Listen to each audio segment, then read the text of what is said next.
0, 1.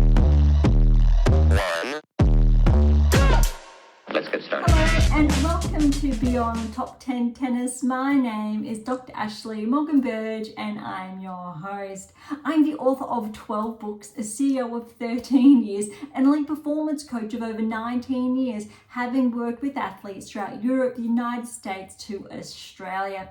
I'm the world's leading scientist on coach and athlete performance, specifically behind how to develop a top 10 tennis ranking. My work includes everything from mitigating injuries to conditioning behaviors that set a player up long term for the long game towards a top 10 tennis ranking. I'm behind theories from the optimal performance theory, optimal behavior for optimal performance, the barrier breaker, the rule of transference to the golden rule. And an additional fun fact is that I'm also the founder of a startup set on data privacy that provides a space for tennis players and others to interact around their game and so much more. As has become custom, each episode we dive into the latest rankings and results on the WTA and ATP tours and deliver new data implications as shared in my latest release, How to Develop a Top 10 Tennis Ranking, with over 120 episodes now to date. Today's insights play its own role, like so many other episodes, in developing the player, parent to coach for that road ahead towards a top 10 tennis ranking. So as always, buckle in and enjoy the ride. Welcome to episode 122, oh my goodness, of Beyond Top 10 Tennis. If you've been with us for some time now, thank you so much. You know what we are all about, how far we've come, especially over the last, I think we're up to around 15 months now. And really those initial episodes, essentially from last season through to how we've changed pace this season. So if you are new, welcome. Thank you so much. I really would encourage you to track back to those early episodes around, let's say episodes 1 through to 70 roughly, focused on my initial releases, the secrets to optimal performance success, followed by the secrets to optimal coaching success. So they're my earlier releases that really set those, I'll say, those developmental foundations before this year, after the release of, say, How to Develop my a top 10 tennis ranking. Previously, the 7 keys there, also in the background, takes a little bit more of, I'll say, a technical approach. So once you've built the foundations and you've learned them, you want more. You want to know the nitty gritty, what it really takes. And so we need to get a little bit more complicated, a little bit more scientific. And that's where those later releases come in. I do my best to simplify it. So that's with all of my releases, but it is a staggered approach. And I've shared this on multiple occasions. So there is a learning curve embedded in that, and it does serve, I'll say, a little bit of a hidden purpose. But you will find that out. So look, again, if you are new, I really would encourage you. We keep growing with, oh my goodness, I can't believe it either that we're up to over, today's 122. So there is a lot to catch up on. There's an immense amount, I'll say, of data, of insights, key implications, resources there. Obviously, along with, well, it's 11 texts, I will say, the scientific ones. There is that one fictional release. So there's a huge amount that's been built into, well, courtesy of, I'll say, our tennis lab that I've built to develop all of this data, ongoing, well, not just 12 years specifically, or now 13, but there's probably at least a decade prior to that, with all of the, I'll say, the analytics coming to fruition. Really exciting, but I really would, because it tells, I'll say, a bit more of the backstory to better understand where we're coming from or why we're sharing this in contrast to that. And I really like to, I think, run home the power of our data, world first, never been uncovered before. The current data, interestingly enough, used on the WTA and ATP tours is different. And I can't stress that enough. So the data currently used on, let's say, the professional tour is very opponent or I'll say opponent centric, where you can look at or even yourself in percentage points, whereas it really helps, say, strategize your game play. You know your opponent's strengths, weaknesses, the percentage points. There's a lot to it. So there are those analytics that a lot of us are familiar with. The data that I've developed and that I'm talking about, and that what my books are responsible for sharing progressively, it's a new kind of data. And we're talking about the likes of Serena Williams, Roger Federer, Rafael Nadal, and then Novak Djokovic. Obviously, he was the one to finally get over that hurdle and to lead the pack in a manner of speaking. But these are the players where this data is really run home, and then how we've been able to draw correlations with the next generation of play, whether it is Osaka from Barty, and then eventually then Swiatek to Sabalenka, Rybakina, Gauff, even I will say Pegula to an extent. There are a few touch points there, so not primarily, but a big hat tip because of that finalist result. And then on the men's tours also we go Alcaraz to Sinner, that changing of the guard. Zverev still, why he's able to keep pace. Fritz, within reason, so similar to Pegula there, so we know why those finalist results are not always. Paolini more recently, there is so much data and how we have those direct correlations with the top 10 tennis ranking, but then also then how the work tracks backwards. Go, what level are you at now? This is your point of inception. Head on over to AM8 International that really talks about proof of work, for example. What key is applicable to you, where you need to start. So that point of inception, whether you are, say, ranked inside the top 100, or maybe you are still at that club and or academy level, playing local or national events before you're starting to enter, say, the world stage. They're really powerful, but there is a very big difference there. So I really want to make sure we're differentiating the two. This is very new, very exciting, powerful. We have Grand Slam metrics. What I mean by that is we know who is more likely than not to win a Grand Slam, how, and the statistically, so statistically significant here around who's going to win more than one Grand Slam and when and or what period, what they need to integrate into their game to make sure it happens, say, sooner rather than later. There is so much there, I cannot stress that enough. So that brings me to today's episode, looking at results before rankings. ATP Tour here as always, WTA who are here. Well, apologies there. We will start with the WTA Tour as always. Yes, I do get a bit excited, so I get tongue twisted occasionally when that does happen. And then we'll cross over to the ATP Tour. WTA Tour has had a really big past week. We have, I think, around half a dozen events either that have closed, underway. ATP Tour, very small. Davis Cup's been underway, and the two events, they're literally kicking off today. So since they are kicking off today, we can't give those insights. WTA Tour, we do have a couple of events that literally have kicked off this morning. So we're only going to have a couple of matches to touch on. So today's episode might be a bit smaller than normal.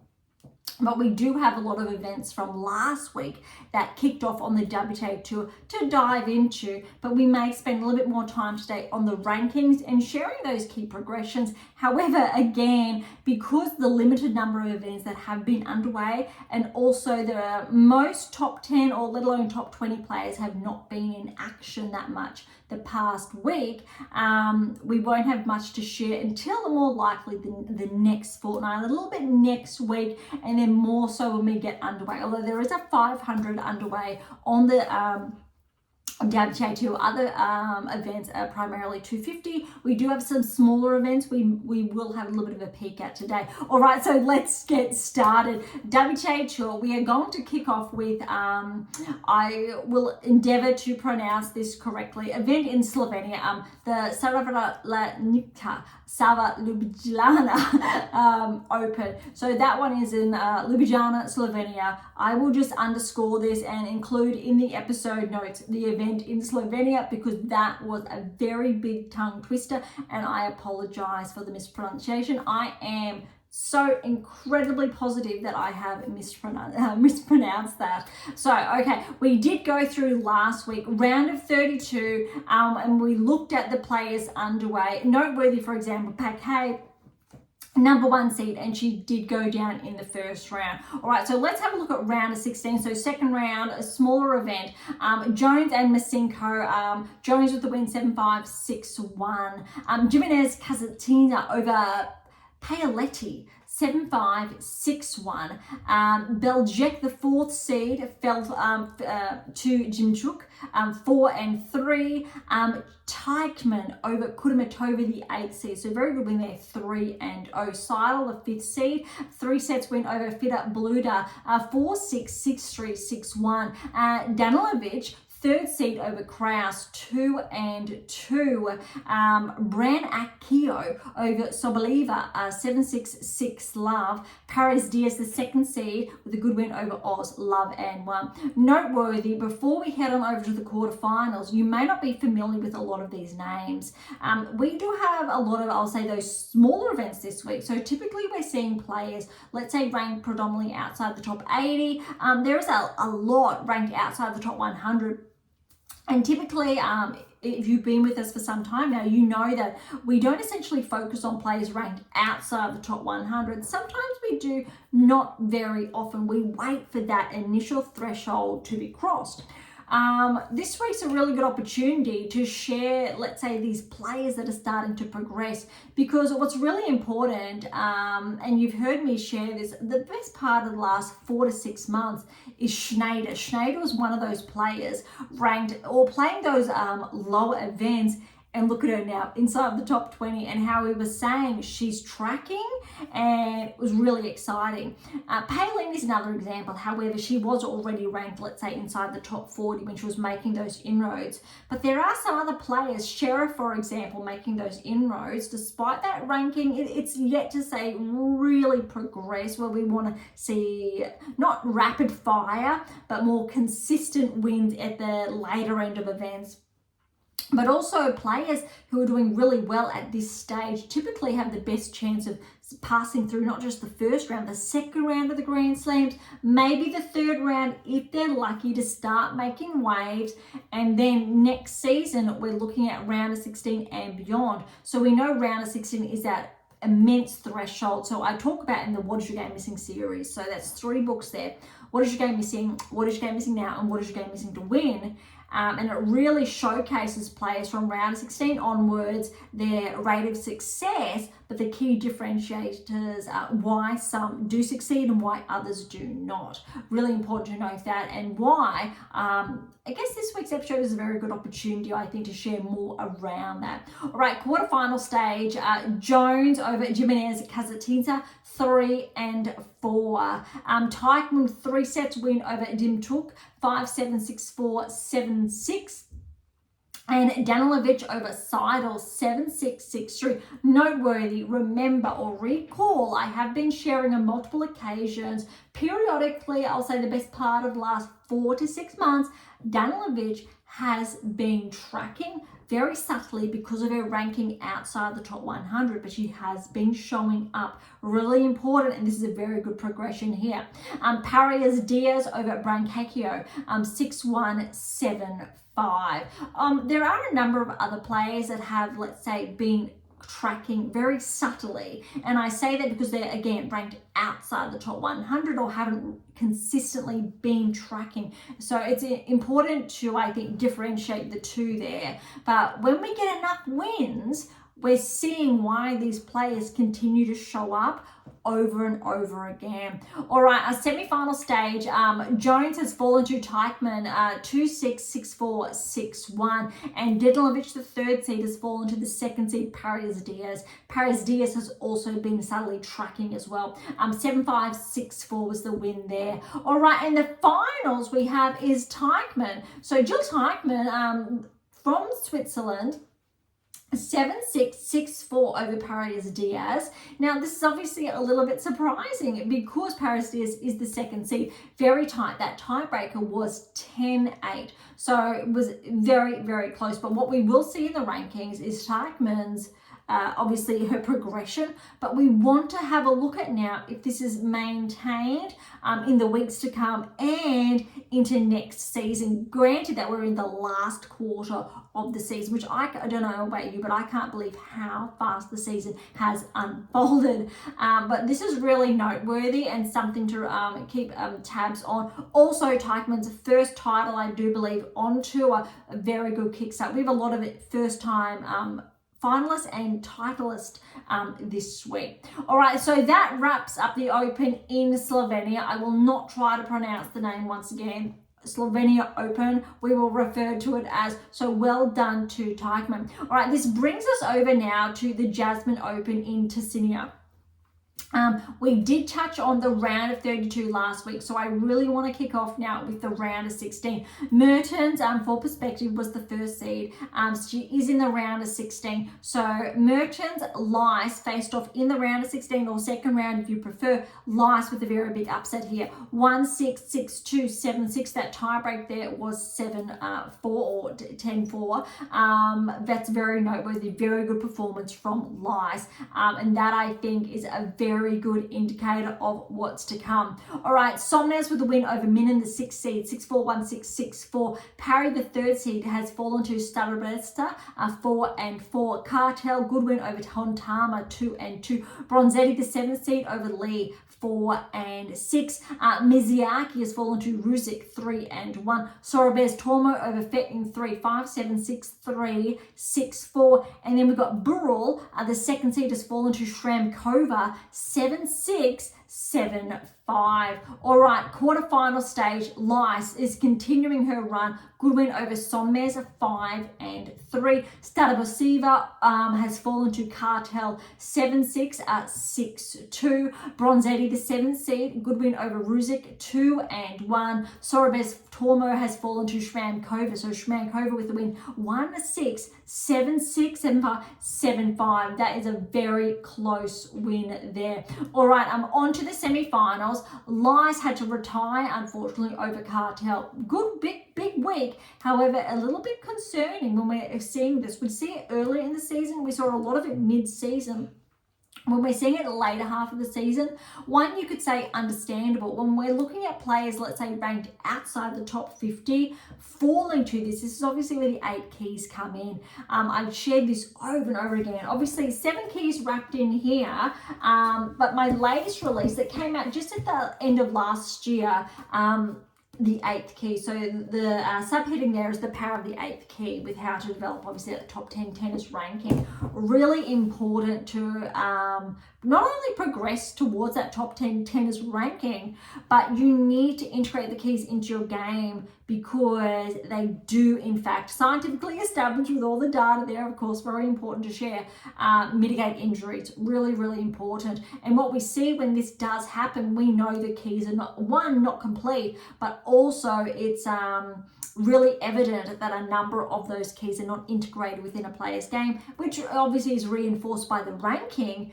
but it's really disheartening when we're seeing players needing to retire towards the end of the season as well, or at any stage really during the season. Sramkova with a win over Bronzetti, the 7th seed. So Sramkova 3-4. That wraps up the semi-finals, which means for the final, we had Kartal and Sramkova. Kartal with a win over Sramkova. 2 unseeded players. Kartal 6-3, 7-5. I do believe it's also her maiden title win. Very, very significant. We will see that in the rankings. Very important to note. So I'm looking forward to heading over to the rankings later.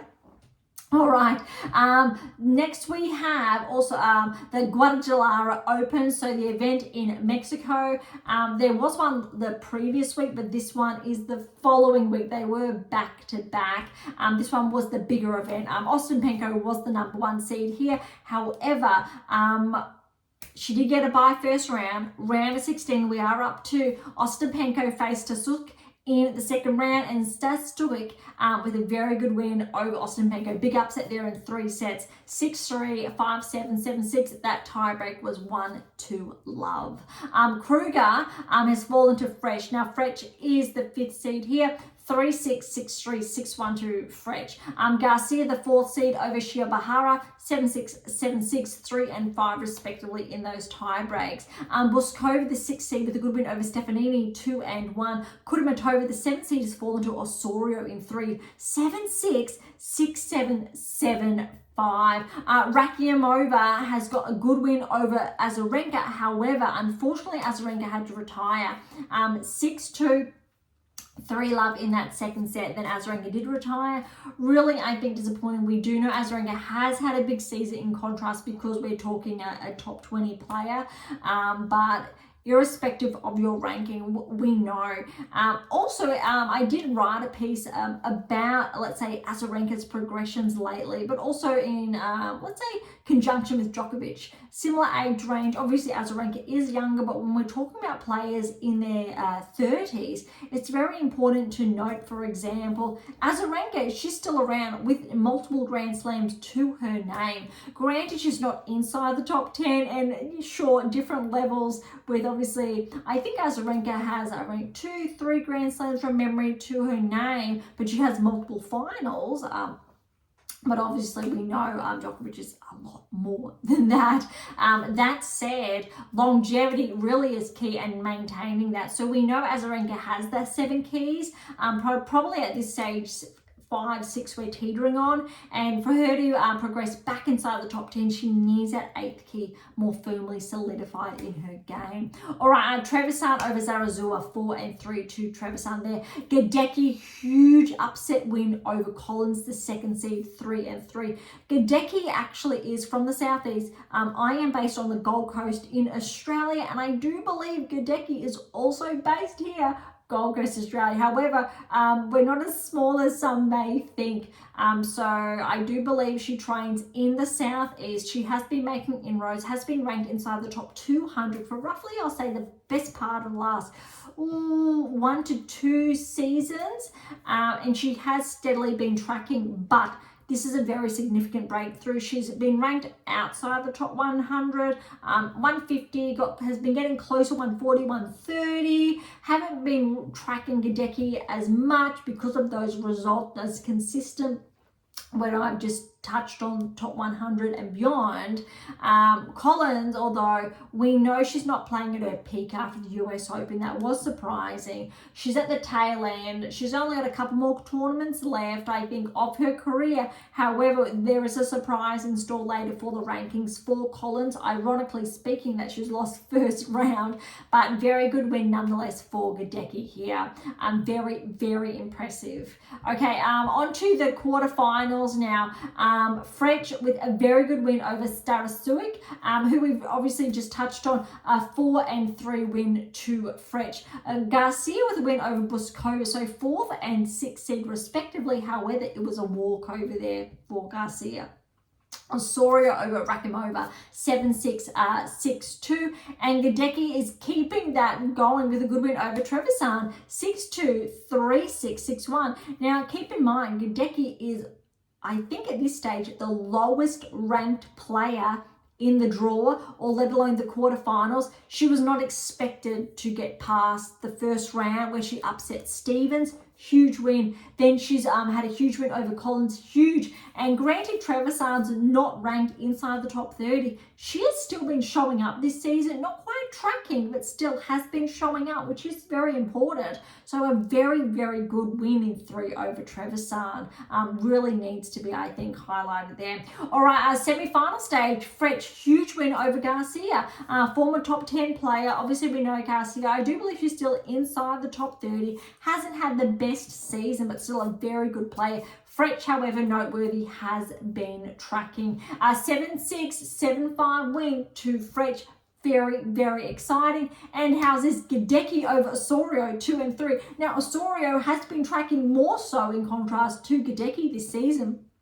Another very, very big upset, which means final stage, Frech and Gadecki, absolutely huge, significant for both players. I do believe, one, it's Gadecki's first final at the tour level, or at this kind of event, big. Frech, however, not so much, but first title goes to Frech, 5th seed, 7-6, 6-4 to Frech. Look, that tiebreak was 7-5, but that was neck and neck. That really, I think, signals a very big breakthrough for Gadecki, but also Frech with her maiden title. And I think it just goes to show players can be on tour for a number of seasons and not win titles.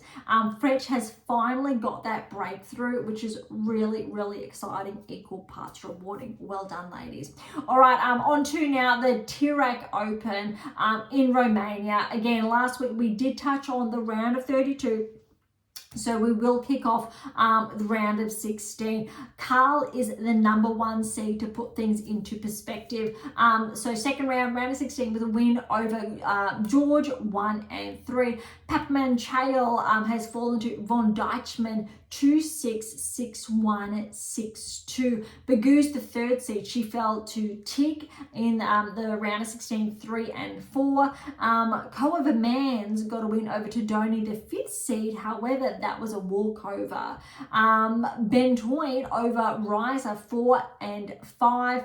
Gordo's over Bolsova, 4-6, 6-2, 6-4. We got Ibrahimova over Charavia, 4 and 4. I really do apologize for the mispronunciation. Bulgaru over Ranovic, 4 and 4 to Bulgaru. All right, quarterfinals, here we come. Kartal, 1st seed, has been upset by von Deichmann, 7-6, 6-4. Tig with a good 3-set win over Kovermans, 6-1, 3-6, 7-5. And Gorgost over Benoit, 2 and 1. Lastly, Bulgaru over Ibrahimova, 2 and 2. Very impressive there. Now, again, a lot of these names not familiar with, also myself personally, because they're not inside the top 100, haven't been tracking, haven't made those inroads. However, it's still important, granted that we do have the opportunity this week to dive into, let's say, the lower level events, to share what these players are doing. So if, very big if, and they will start tracking, they start showing up, we know where these names were, where they were playing, essentially when they were ranked outside the top 100 or just inside, and the inroads they have been making. Semi-finals, von Deichmann, good win over Tig, 2 and love, and Bulgaru over Gorgods, 3-6, 6-3, 6-2. Final stage, we've got Bulgaru over von Deichmann, 6-3, 1-6, 6-4. That is a very close final. And first title again for Bulgaru. Huge week for the WTA Tour with so many titles wins. That's really, really exciting. Okay, we do have 2 events now on the WTA Tour that have just kicked off today, so we only have a couple of scores that we really get to go over. Noteworthy is Kazakhina is the 1st seed, so this is the Hana Bank Korea Open, so in Seoul, Korea. Swiatek was set to play, but I think it's understandable. I think she's taking that extra week off, granted the season that she has had.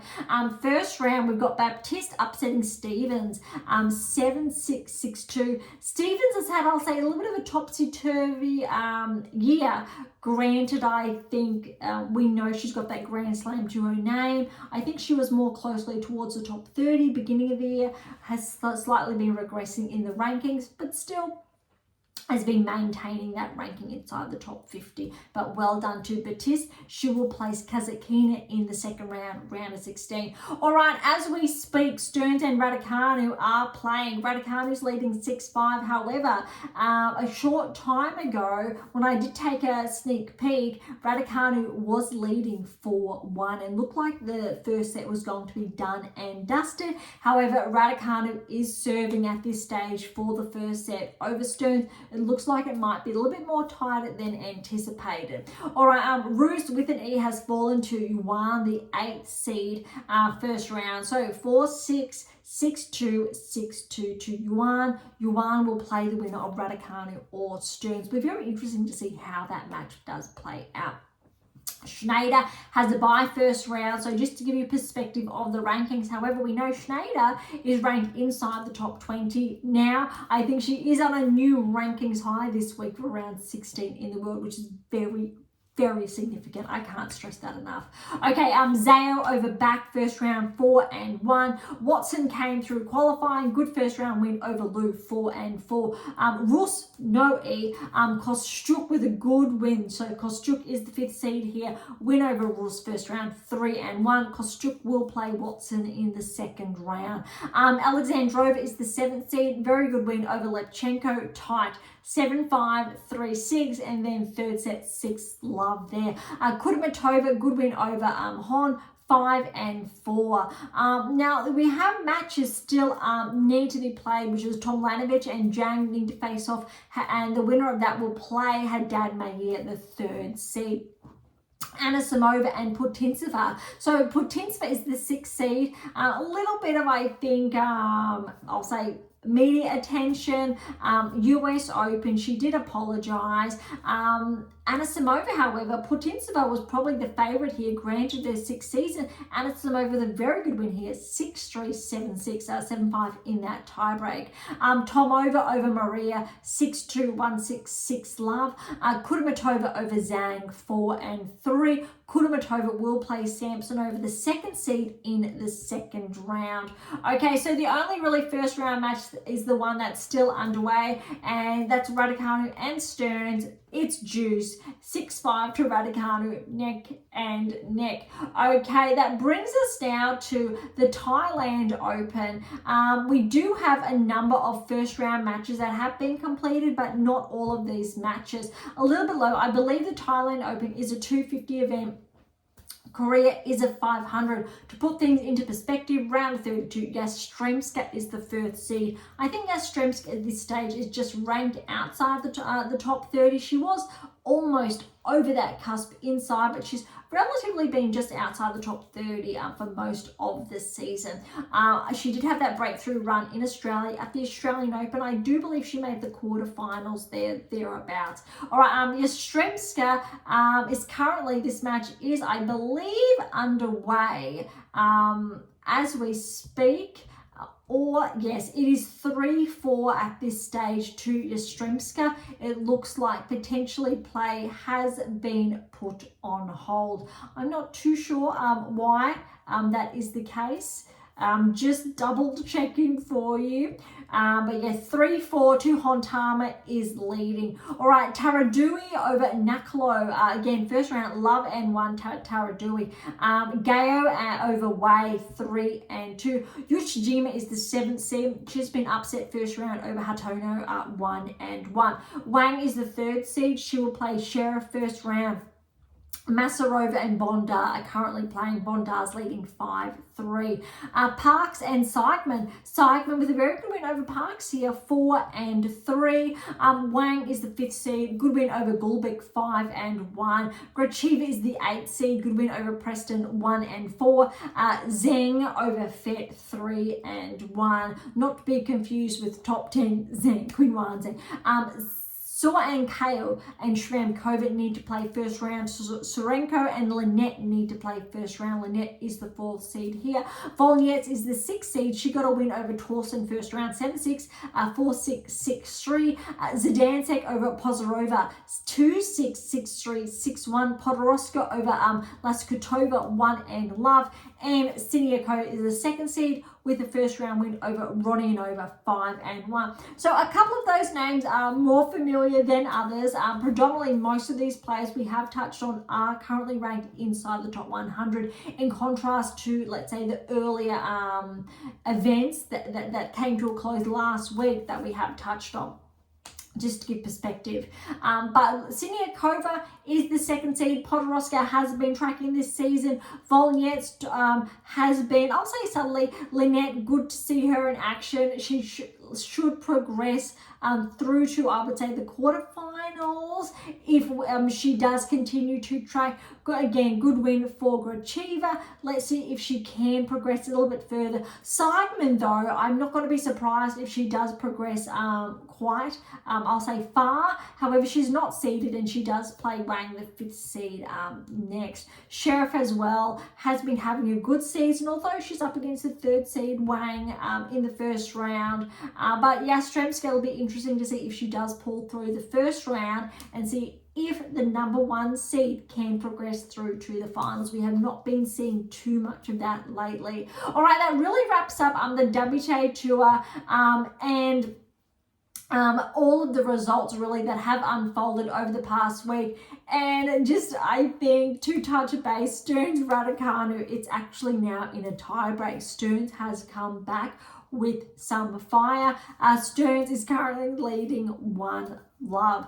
Okay, let's head on over to the rankings on the WTA Tour before we head on over to the ATP Tour. ATP Tour is going to be very brief this week, rankings and only some results. All right, so rankings starting from, I'm going to say just outside the top 100, because at 105 is Baptiste, who we've just touched on. Also, Sramkova is up 34 places, 102, and also Demilovic, who we've also touched on, is up 6 places to 104. Sorobes Tormo is up 6 places to 109.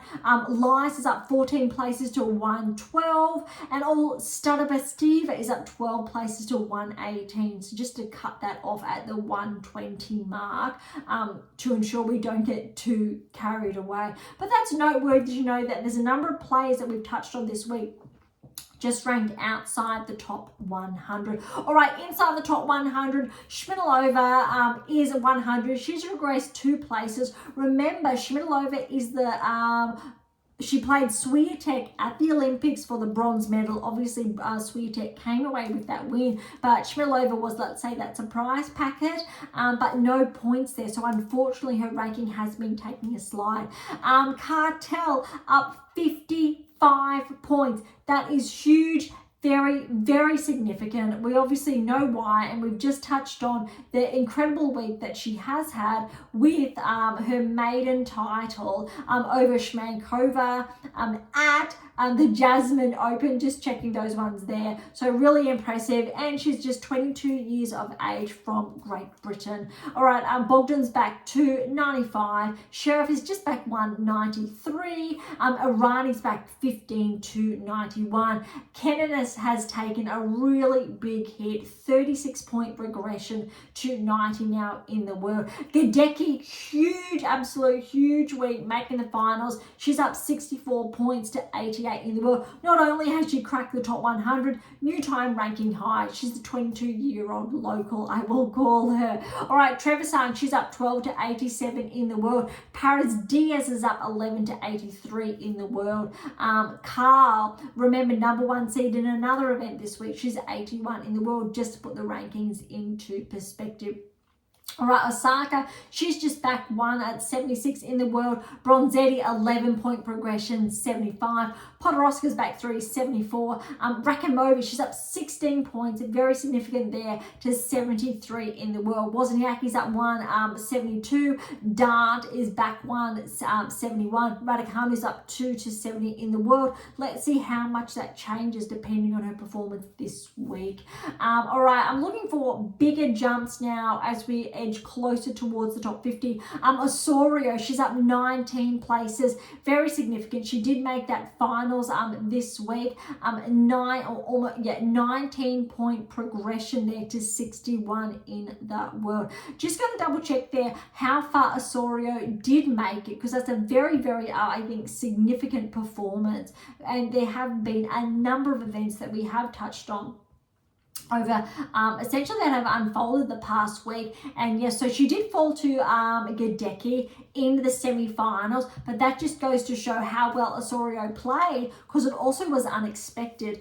Before these new rankings came out, she would have been ranked then around roughly 80 in the world, just to put those rankings back into perspective at that time. All right, now we're almost inside the top 50. Sramkova is up 2 points to 51 in the world, which doesn't really sit right. Granted, she made the semi-finals, but we've spoke about that last week around defending points, but how the rankings are unfortunately skewed from that perspective. Stearns is ranked ahead of Raducanu, so she's up 1. She's 48 in the world, so she is favoured on paper to get the win over Raducanu. However, we know how Raducanu can play.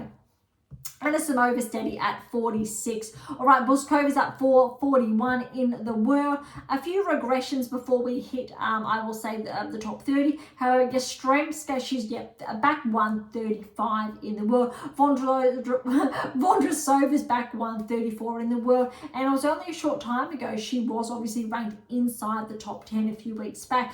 Bulter's back 1 to 36. She was roughly, I'll say, 27, 26 in the world around, I'll say, 2 months ago, so has taken a bit of a hit there. Frech with a very, very good win and her maiden title. She's up 11 points to 32 in the world. However, she already was ranked inside the top 50. All right, inside the top 30, Garcia's at 129, Putintsev's back 1 to 30. Then we've got Svitolina, Noskova, Fernandez, Pavlyuchenkova, Keys, Andreeva, Jabeur, and Vekic to round off 30 through to 21. No movers there this week.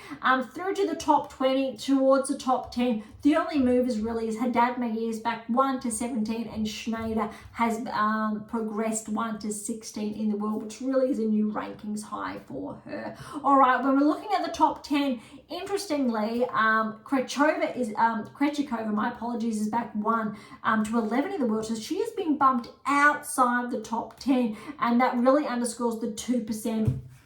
We talk on that around in my latest release, 8%, 2%, the significance of that. So Collins has been bumped back inside the top 10. Collins is already a barrier breaker this season. Krejcikova is, but now she's been bumped out around that, or a part of that 2%. Ostapenko is as well. Collins as well, being bumped outside. Really, really important. And you can already see how that 2% is skewed. We've already talked about how this season has been somewhat of an anomaly as far as the data has been concerned.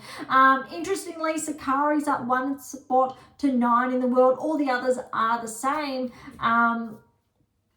No one was in action this week other than Collins, and she lost in her first round. I'm going to guess her bye that she got did bump those points, even though none of these players have been in action. Ostapenko obviously was in action, did take that initial win, and then obviously did fall earlier on, but she's still steady at 12 in the world. We've got Swiatek, we've got Sabalenka, Pegula, Rybakina, Palini, Gorp, Zen, Navarro, and then Sakari and Collins. I won't share, I think, or won't dive in more about that. I did share a lot of that last week. But we did take a little bit of a detour and really dive into a lot of the players that a lot of us may not be familiar with or are unknown, to really, I think, put the spotlight on some very new players to see if they do continue to show up in the weeks to come, or where they really do, I think, progress in the rankings as well. All right, that really wraps up, I think, the WTA Tour. So it's time to head on over to the ATP Tour.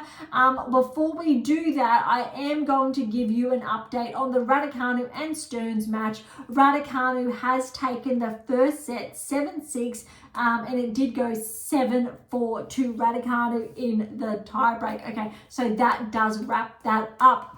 WTA Tour done and dusted for this week. We will have to catch up on those results in next week's episode. All right, ATP Tour Davis Cup time. We did touch on last week the results on, I will say, day one. And then we got to see the lineup for day two, but we didn't get to see the results. So we're going to look at day two through to day 5, 6. So there are 6 days. So we do have a couple of days to go over and those matches and look at obviously the teams that did progress and those that obviously did not. So when we're looking obviously at day 2, we had the Czech Republic and Spain. Alcaraz was in action. Very good win over Macaque. 7-6, 6-1. I did pause there because there's been a little bit, I will say, of a confusion with the scoreline because it looks like it was a set apiece. I'm not sure what did happen in this match because I am sharing these insights with you as we do come live. So the scoreline actually reads 6-7, then 6-1. Bautista Agut over Lecheka 7-6, 6-4. Alcaraz and Granollers with a good win over Menzik and Plavsic in 3 sets. So I am just as stumped as you are. I'm going to say that there's some type of error that has popped up, which is not allowing me to get the live score, but that's actually quite interesting nonetheless. That I'm happy that Alcaraz did play because we've seen a lot of players, I think, not partake in Davis Cup and in other events, but it looks like Alcaraz did get the win there, although the score is the full score, my apologies, is not showing up. I just want to check that for clarity's sake. All right, so Spain did get the win over the Czech Republic. Italy and Brazil here. It looks like Italy has got the win. Arnaldi over Monteiro in 3 sets, 7-5, 6-7, 7-6. Berrettini, good win over Fonseca, 1-6 there. The Brazilians did get the win over the Italians in the doubles. Finland and Great Britain. Great Britain did get the win here. Evans over Vassar 6-2. Harris over Vertanen 4-6.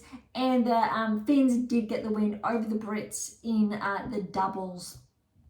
United States and Chile were in action. The US with a win over Chile. Nakashima 3-set win over Tabilo 7-6, 2-6, 7-6. And Opelka with a good win over Garin 3-4, 6-7-6.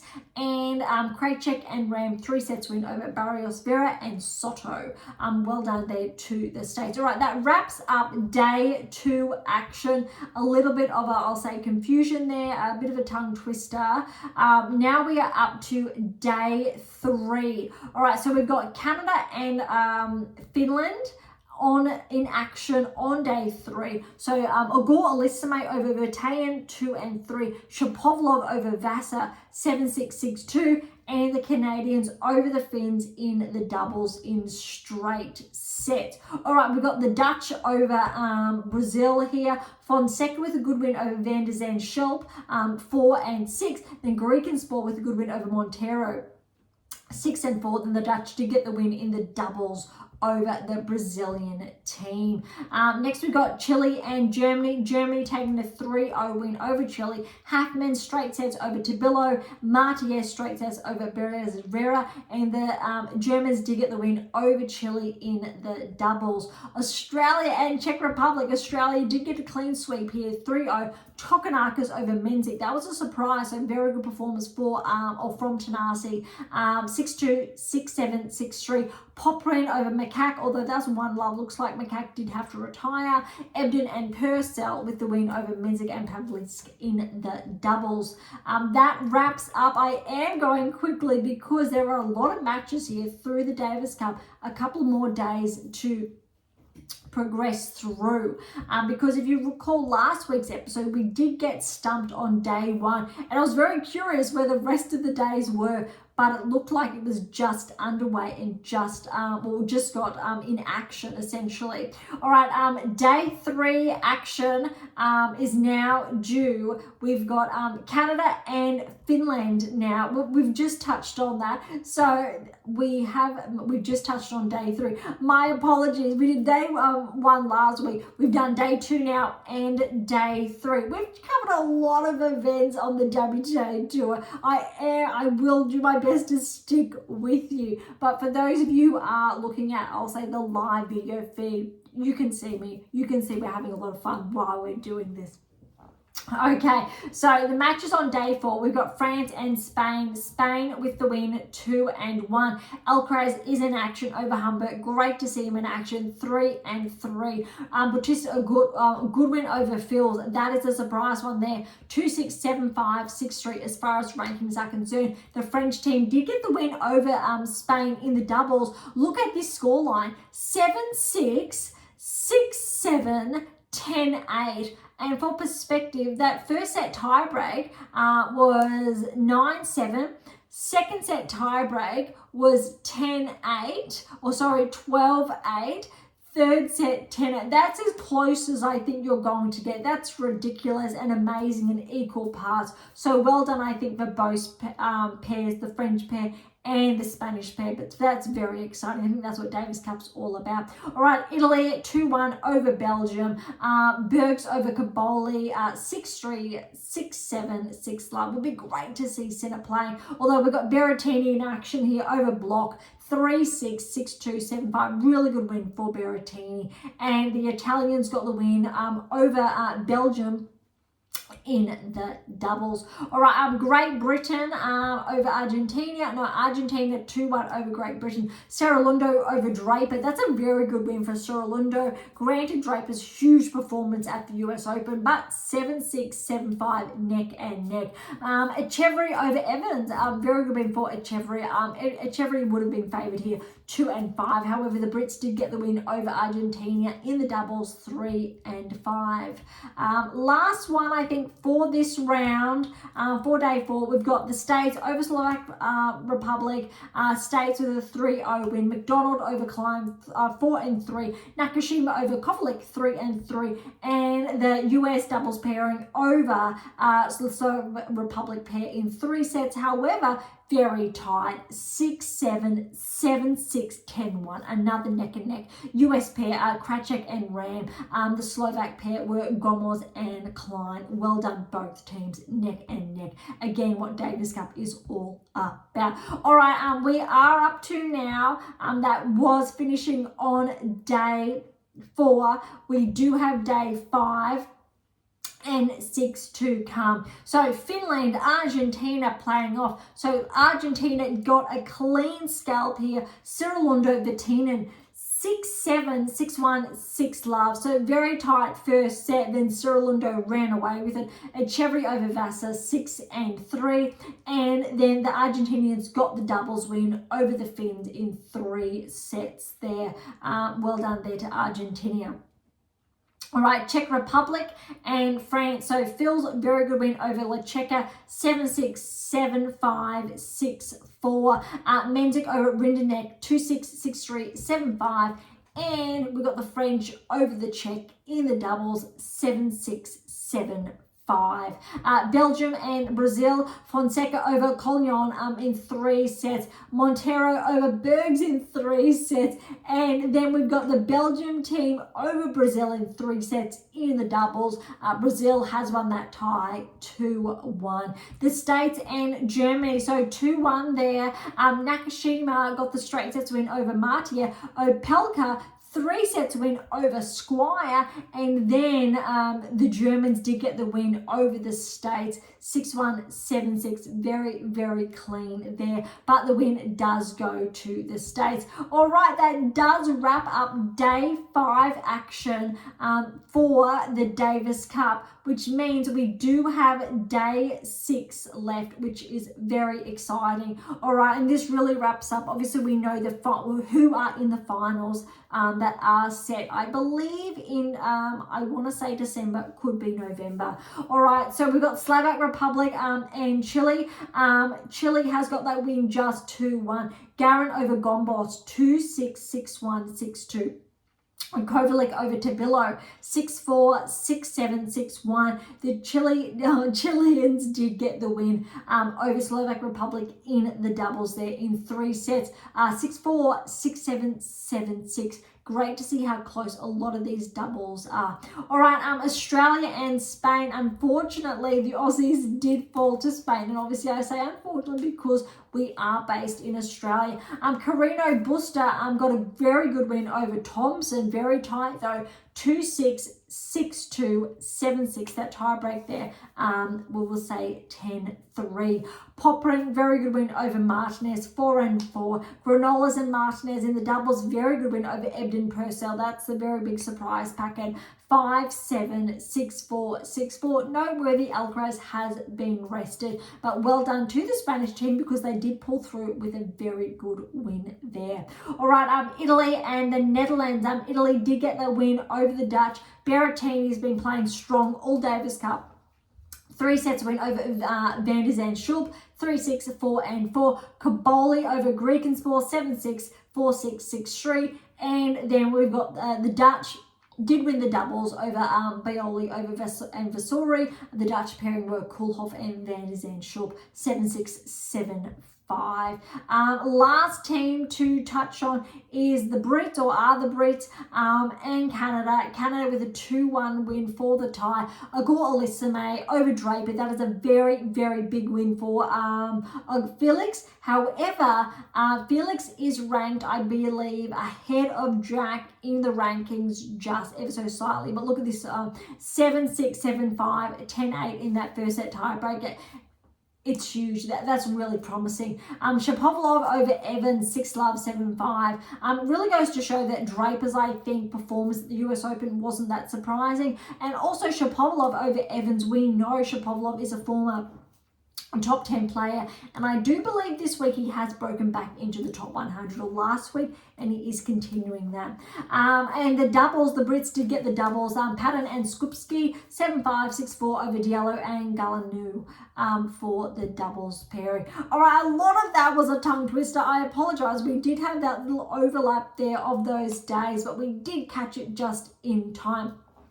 Wraps up Davis Cup. I think when we're looking at, if it is going to tell me, Davis Cup finals with the group stages have been wrapped up. So the Davis Cup finals should be, I will say should be, before, well, they will be before the season ends, but when we're looking at the group standings, if they are going to show me,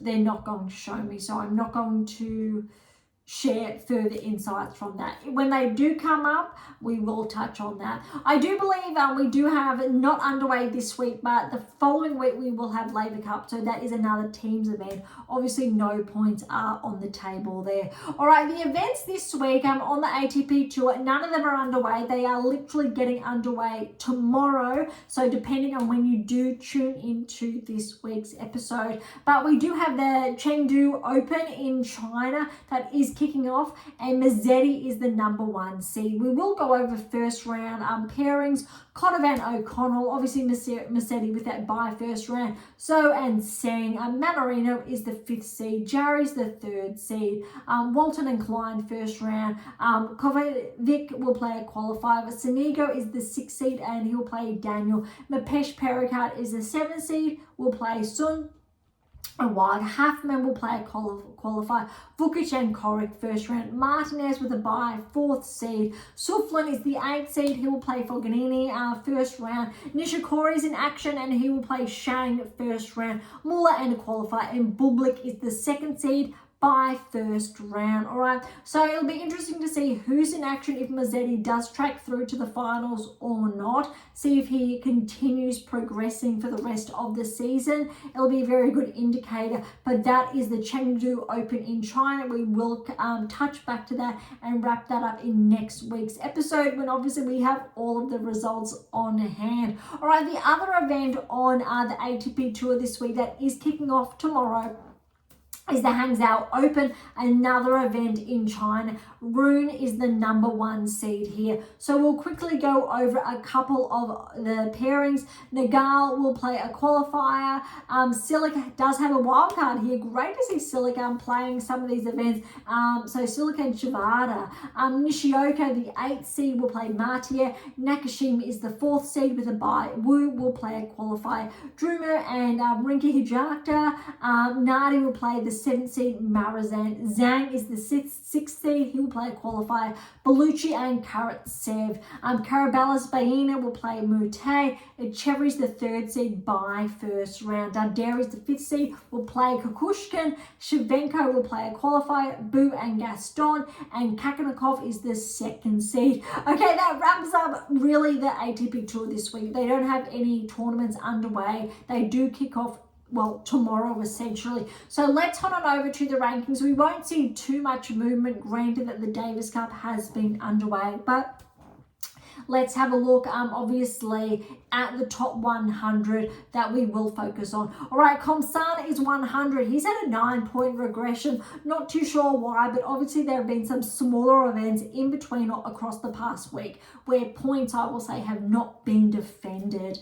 Other jumps, we've got Hales is up 10 points to 98 in the world, which means he's broken into the top 100. All right, Korea has a 14-point regression, 93 in the world. We've got some small movers, 1, 2s in this ranking range. Hajaka's back 4 to 81 in the world. Fognini's up 1 to 79. O'Connell, good jump to 12 places to 75 in the world. Kokovic is up 1 to 72. Mostly steady, I will say, outside the top 50. But when we do get inside the top 50, we're not seeing too much movement. Navone is back 4 to 40 in the world. Nakashima's at 1 to 39 in the world.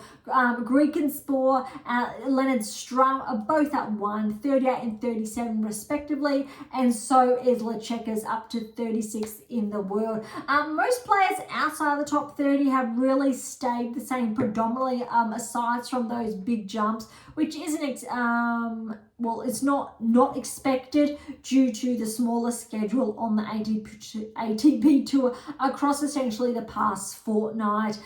Inside the top 30 through to the top 20, no moves, but noteworthy, however, so a slight correction in the rankings. Draper, he has been pushed to 20 in the world, which I did touch on last week, although Felix is 21 in the world, and that's why really great to see how close their matchup was there, although Ogor Elisame with that win. And look, Phil's is top 20 as well, so he's been in action, no points there.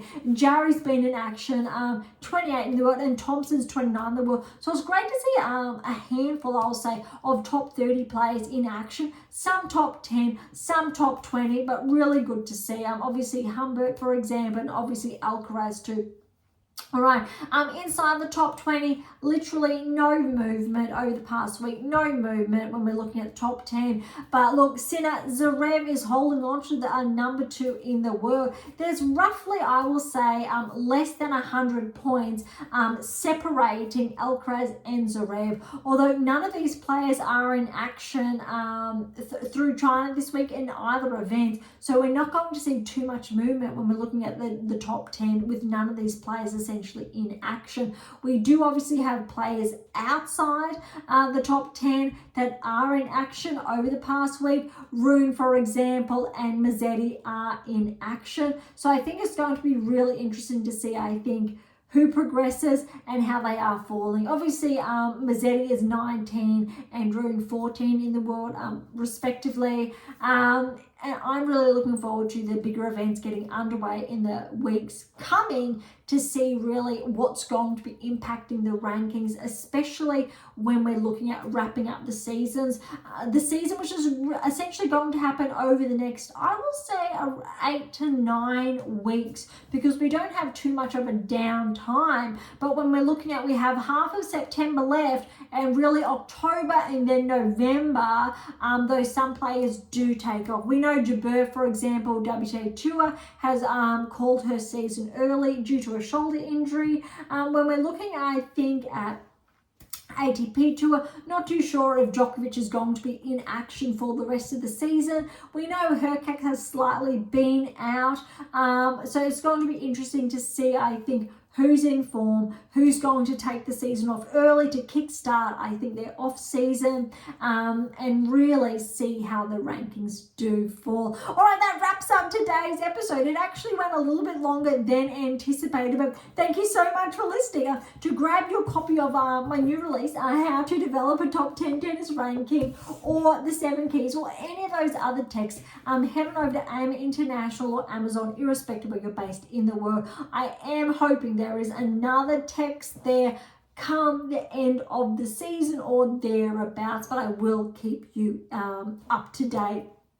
For any comments or questions, head to AM8 International or Topic Thread, the social platform set on data privacy, or leave comments directly on YouTube or Spotify. To interact with Beyond Top 10 Tennis, head on over to AM8 International, or you'll see all of our social handles in the episode notes. To catch up on our blogs, head on over to AM8 International and look for our blog tab, or head on over to Substack with all the links again in the episode notes. For something different, head on over to Pink Octopus Books with my fictional releases, just in the background over there. For something left of field, visit Spruik for some random polls. Would love your feedback there. And of course, if you enjoyed today's episode, please subscribe, like, share, all of the above would be absolutely phenomenal. For those of you who are interested, as always, we do have scholarships available on AM8 International, as well as options to work with me exclusively to optimize your performance and to nudge you closer towards that top 10 tennis ranking. So, as always, don't be shy and come and say hi. Okay, on that note, thank you so much for listening. I'm so incredibly grateful. I am your host, Dr. Ashley Morgan Burge, and this is Beyond Top 10 Tennis, and I'll see you next time.